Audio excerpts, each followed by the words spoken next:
నమస్తే, welcome to great Andhra. మనతో పాటు ఉన్నారు సీనియర్ పొలిటికల్ అనలిస్ట్ జిఆర్ మహర్షి గారు. నమస్తే సార్. నమస్తే అమ్మా. సార్, టీడీపీ, జనసేన, బీజేపీ ఈ పొత్తు అంటే వాళ్ళిద్దరు ఉన్నారు కానీ బీజేపీ కలుస్తుంది లేదో ఏమీ అర్థం కావట్లేదు. కానీ ఇంకా ఏం చెప్పకుండా నాంచుతూనే ఉన్నారు. ఒక పక్క అలకలు ఈ తిరుగుబాట్లతో చంద్రబాబు గారికి ఆల్రెడీ తలనొప్పులు మొదలయ్యాయి. ఇంకోటి రీసెంట్ది ఏంటంటే జన సైనికులకి పవన్ కళ్యాణ్ చెప్పిన విషయం కూడా మనకి 10వ పరకు ఇచ్చినా కానీ పదవుల్లో 3% అడుగుదామని చెప్పి ఏదో చెప్పారు. అది నమ్ముతారో నమ్మరో జరుగుతుంది లేదా వేరే విషయం. కానీ ఇన్ కేసు నిజంగానే వీళ్ళు గట్టిగా ఉండి బీజేపీ వాళ్ళు గట్టిగా ఉండి ఈ తిరుగుబాట్లన్నీ ఎక్కువై ఇంకా ముందు ఇంకెన్ని జరుగుతాయి అంటారు ఇలాగా? ఫస్ట్ పవన్ కళ్యాణ్ గురించి మాట్లాడుకుందాము. మంచి కామెడీ చేస్తారు ఆయన. 10వ పరకు ఇచ్చి పవర్లో మాత్రం మేజర్ షేర్ ఎట్లా వస్తుంది? మీరు 30 సీట్లు పోటీ చేశారనుకోండి, మీరు గెలిచేవన్నీ, గెలిచిన వాటిలో మీకు మంత్రి పదవుల్లో మీకు ఎన్ని ఇస్తారు, ఎలా ఇస్తారు, మీకు మేజర్ షేర్ ఎలా ఇస్తారు? సింపుల్ లాజిక్ అది. ఎందుకంటే వాళ్ళకి బాగా గెలిస్తే ఒక 2-3 పదవులు ఇస్తారు, అంతకంటే ఇవ్వరు. సరే, ఈయన ఏదో చెప్తూ ఉంటాడులేండి. అది వదిలేస్తే ఈ అలయన్స్ ఇంతవరకు సెట్ కాలేదు. అంటే ఏ సీట్లు ఎవరికి అనేది చంద్రబాబుకి, పవన్ కళ్యాణ్కి ఏమైనా తెలిసేమో కానీ బయట అయితే ఏ నియోజకవర్గ నాయకులు ఎవరికి తెలియదు. ఈ పరిస్థితుల్లో చంద్రబాబుకు ఆల్రెడీ తలకాయ నొప్పులు మొదలైపోయినాయి. ఎలా మొదలయ్యాయి అంటే అనేక నియోజకవర్గాల్లో కన్ఫ్యూజన్స్. ఆయనకి రెండు సమస్యలు వచ్చి పడ్డాయి ఇప్పుడు. ఒకటి, వైసీపీ నుంచి వస్తున్న వాళ్ళకి టికెట్ అలాట్ చేయడం, వాళ్ళకి బెర్త్ ఇవ్వడం. 2, జనసేనకి ఏ సీటు, బీజేపీకి ఒకవేళ బీజేపీ వస్తే జనసేనకి బీజేపీకి ఏ సీట్లు ఇవ్వాలి అనే కన్ఫ్యూజన్ ఒకటి. తనకు ఆల్రెడీ బలంగా ఉన్న నియోజకవర్గాలని వీళ్ళు అడిగితే ఏం చేయాలి, వాళ్ళు ఎలా బుజ్జగించాలి, ఏం చేయాలి, ఏమేమి తిప్పలు పడాలి అనేది అది. ఇన్ని సమస్యలు చంద్రబాబు గతంలో ఎప్పుడూ లేవు, ఫస్ట్ టైం వచ్చాయి ఇవన్నీ. ఫస్ట్ టైం ఆయన తెచ్చుకున్నాడు కొని. ఇప్పుడు ఉదాహరణకి నూజివీడులో ఏం జరిగిందంటే, ఆల్రెడీ ఉన్నటువంటి వెంకటేశ్వరరావు గారు అనే నాయకుడిని పక్కన పెట్టి ఇప్పుడు కొలను పార్థసారథి అనే ఆయన్ని తీసుకొస్తున్నారు. ఈయన ఏమిటి, ఇప్పుడు ఈయన వైసీపీ నుంచి వచ్చారు కాబట్టి ఈయనకి టికెట్ ఇవ్వాలి అనేది ఆయన ఆల్రెడీ అలిగి కూర్చున్నాడు. మైలవరంలో సేమ్ పరిస్థితి. వసంత కృష్ణప్రసాద్ని ఆయన దేవినేని ఉమా వ్యతిరేకిస్తున్నాడు. దేవినేని ఉమా మంచి స్ట్రాంగ్ ఫాలోయర్ చంద్రబాబుకి, ఆయన కూడా చంద్రబాబుని కేర్ చేయకుండా వ్యతిరేకిస్తున్నాడు. ఇటు రాయచోటి వచ్చేసరికి రమేష్ రెడ్డి అని ఆయనకి టికెట్ ఇచ్చేది లేదు అన్నారు. ఎందుకంటే ఆల్రెడీ ఆయన తమ్ముడు, మరదలు వాళ్ళ కడప అసెంబ్లీ, కడప ఎంపీ వాగ్దానం చేశారు కాబట్టి ఒకే కుటుంబంలో ముగ్గురికి ఇవ్వనేసరికి ఆయన అలిగి కూర్చున్నాడు. పొద్దుటూరులో అదే సమస్య ఉంది. పొద్దుటూరులో ఏం చేశాడు లోకేష్, ఆ ప్రవీణ్ అనే ఆయన మా అభ్యర్థి అని ప్రకటించేశాడు. ఇప్పుడేమో చంద్రబాబుకి అది ఇష్టం లేదు. ప్రవీణ్ బదులు వరదరాజుల రెడ్డి గారిని పెడితే బాగుంటుందనేది పార్టీలో వాళ్ళ ఒక అంచనా. ప్రవీణ్ తట్టుకోలేడు, అతను అక్కడ ఆల్రెడీ సిట్టింగ్ ఎమ్మెల్యేని తట్టుకోలేడు. వరదరాజుల రెడ్డి గారు అయితే పాత ఆయన తట్టుకుంటాడు అనేది ఒక ఆలోచన. ఈ లోకేష్ వాగ్దానాలు చేసిన వాళ్ళందరికీ టికెట్లు ఇచ్చే పరిస్థితి చంద్రబాబుకి లేదు. అదేవిధంగా కాళహస్తిలో కూడా సుధీర్ కుమార్ అని ఆయన బొజ్జల కుమారుడు సుధీర్ని ఈయన లోకేష్ ప్రమోట్ చేస్తే అక్కడ ఏదన్నా ఆలోచిస్తున్నారు. ఈ మధుసూదన్ రెడ్డిని తట్టుకునేవాడు వేరే ఎవరైనా ఉన్నారా అనే ఆలోచన ఒకటి నడుస్తూ ఉంది. చంద్రగిరిలో కూడా అలాగే ఉంది. చెవిరెడ్డి భాస్కర్ రెడ్డిని తట్టుకోవాలంటే నాని సరిపోతాడా, వేరే ఎవరినైనా తెద్దామా అనే ఆలోచన ఉంది. ఇట్లా అనేక చోట్ల తలకాయ నొప్పులు ఉన్నాయి చంద్రబాబుకి. తాడిపత్రిలో ఏమిటి, వాళ్ళ అనంతపురం ఎంపీ సీటు అడుగుతున్నారు దివాకర్ రెడ్డి కుమారుడికి. అడుగుతూ ఉంటే ఏమిటి పరిస్థితి అంటే, మేము ఒకే కుటుంబంలో ఇద్దరికి ఇచ్చేది లేదు అంటున్నాడు ఆయన. ఇవ్వనప్పుడు వాళ్ళు అలిగి కూర్చున్నారు. పరిటాల కుటుంబంలో 2 టికెట్లు అడుగుతున్నారు. పరిటాల శ్రీరామ్ గారు ధర్మవరం టికెట్ అడుగుతున్నారు. అంటే వాళ్ళ మదరు రాప్తాడులో పోటీ చేస్తే ధర్మవరం ఈయనకి ఇమ్మని అడుగుతున్నారు. కాకపోతే ధర్మవరంలో ఏమిటంటే ఆల్రెడీ పాత ఆయన సూర్యనారాయణ అని ఉన్నాడు. ఆయన బీజేపీలో ఉన్నాడు. ఇప్పుడు ఆయన టీడీపీలోకి వస్తే ఆయనకు టికెట్ ఇవ్వడమా లేదా బీజేపీ నుంచే టికెట్ తెచ్చుకోవడమా అనే ఆలోచనలో ఆయన ఉన్నాడు. కాబట్టి అక్కడ శ్రీరామ్ ఇంతకాలం ఆ పార్టీని మోసాడు కాబట్టి ధర్మవరంలో ఇప్పుడు హఠాత్తుగా శ్రీరాముకి టికెట్ ఇవ్వలేదంటే ఆయన అంటే మనస్ఫూర్తిగా పనిచేయడు. అలా సూర్యకి ఇచ్చారనుకోండి టికెట్, మనస్ఫూర్తిగా కాదు బహాటంగానే పనిచేయడు.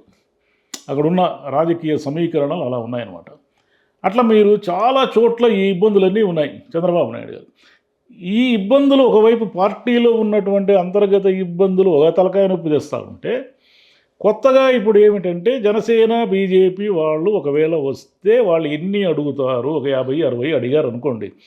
50-60 అడిగితే రాయలసీమలో ఎన్ని సర్దాలి? రాయలసీమ ఎంతో కొంత టీడీపీ కొంచెం బలం ఉంది. అనంతపురం జిల్లా, ముఖ్యంగా అనంతపురం జిల్లా ఇలాంటి చోట కొంత బలం ఉంది. బలంగా ఉన్న నియోజకవర్గ వాళ్ళు అడిగారు అనుకోండి, ఏం చేయాలి అప్పుడు? ఎలా సర్దాలి? పొత్తుల్లో భాగంగా ఒప్పందం కుదిరిన తర్వాత ఈ సీట్లు ఇవ్వకుండా ఉండడానికి లేదు కదా. మేము అలా ఇవ్వలేము అని చెప్పలేడు చంద్రబాబు, ఎందుకంటే ఇచ్చి తీరాలి, వేరే దారి లేదు. ఇప్పుడు అనంతపురం సీటు జనసేనకి అని అంటున్నారు. సరే, ప్రభాకర్ చౌదరి అక్కడ క్యాండిడేట్, టీడీపీ క్యాండిడేటు. ప్రభాకర్ చౌదరిని పక్కకు పెట్టి జనసేనకి ఇచ్చారని అనుకుందాం. ఎవరున్నారు జనసేనకి గిట్టి క్యాండిడేటు? ఎవరు నిలబడతారు? అదో సమస్య. పవన్ కళ్యాణ్ వచ్చి నిలబడతాడా? ఒక పవన్ కళ్యాణ్ వచ్చి నిలబడితే అదొక లెక్క. కానీ అనంతపురంలో ఆయన నిలబడతాడని ఎవరు అనుకోవడం లేదు. జనసేన అభ్యర్థిగా ఎవరో ఇంతకాలం పార్టీని ఏవి మోయకుండా అలా వచ్చేసి ఒక ఆయన టికెట్ తెచ్చుకున్నాడు అనుకోండి, ప్రభాకర్ చౌదరి గారు ఎందుకు పనిచేస్తారు? సరే, టీడీపీ ఆడుకోరు కాబట్టి చేస్తాడని అనుకుందాం.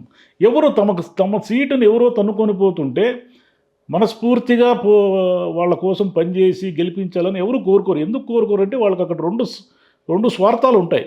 ఒకటి, ఇతను ఎమ్మెల్యే అయితే శాశ్వతంగా తిష్ట వేసేస్తాడు, ఇక నా పని అయిపోయింది, నాకు ఇంకెప్పటికీ ఈ నియోజకవర్గం ఇంకా నా చేతికి రాదు అనే భయం రాజకీయ నాయకులకు ఉంటుంది. రాజకీయ నాయకులు ఏమి పార్టీల కోసం స్వచ్ఛందంగా వాళ్ళు ఏమన్నా ఇది చేస్తున్నారా? సామాజిక సేవ కోసం ఏం రాజకీయాల్లోకి రాలేదు. ఎవరు వచ్చిన అధికారం కోసమే వస్తారు. ఆ ప్రాంతానికి సంబంధించి అతను రాకపోతే ఎవరైనా అనవసరం అంతే. అట్లా అనమాట. ఆయన ప్రాబల్యం తగ్గిపోతుంది కదా, కొత్త నాయకుడిని తానే కొని తెచ్చుకున్నట్టు అవుతుంది.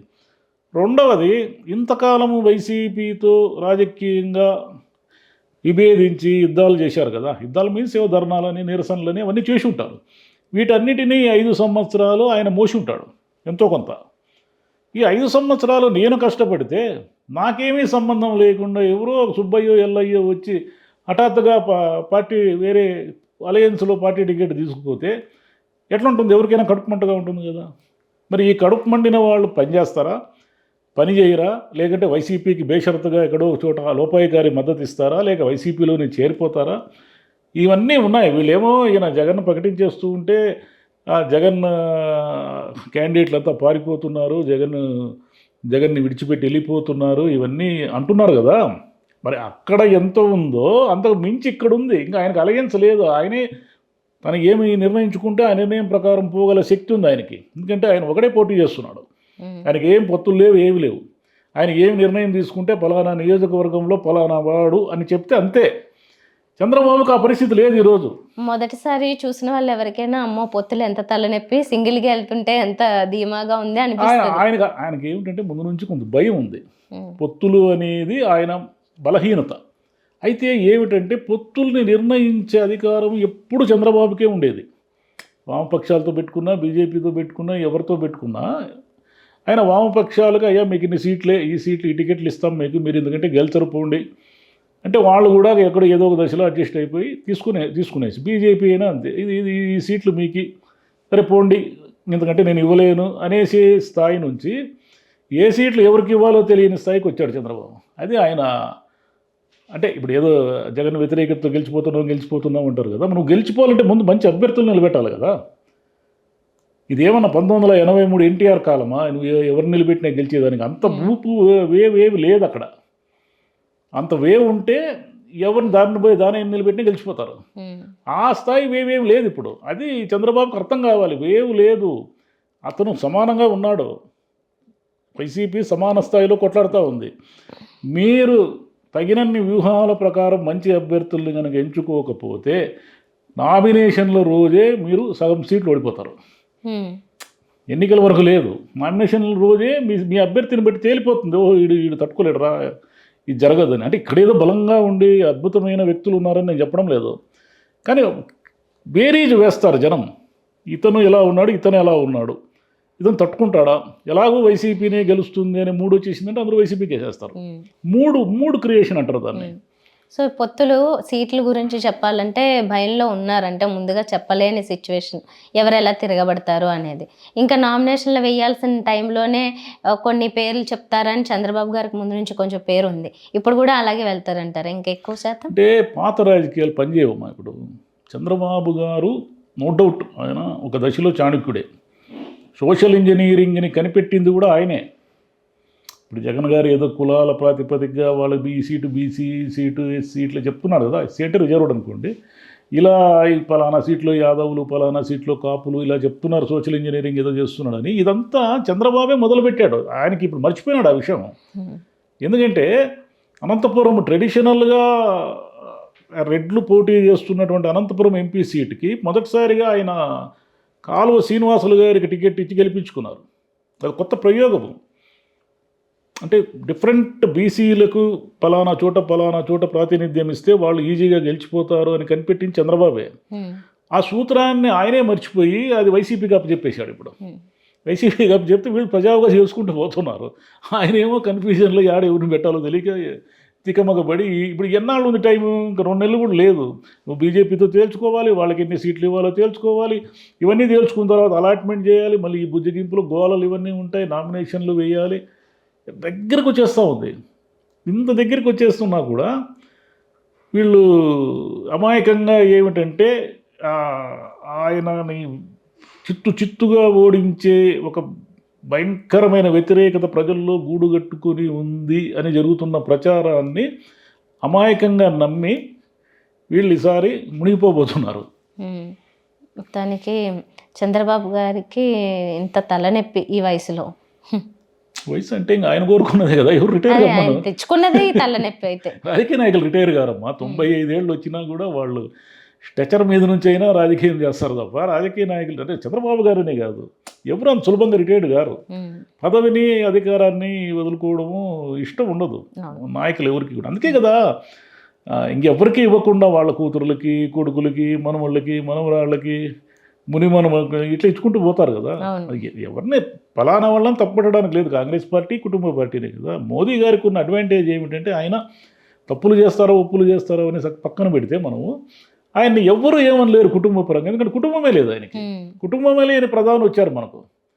కుటుంబమే లేని ప్రధాని వచ్చినారు కాబట్టి ఆయన కుటుంబ పాలన అనలేరు, ఆయన వారసులు డబ్బులు సంపాదిస్తారని అనలేరు, ఏమీ అనలేరు ఆయన్ని.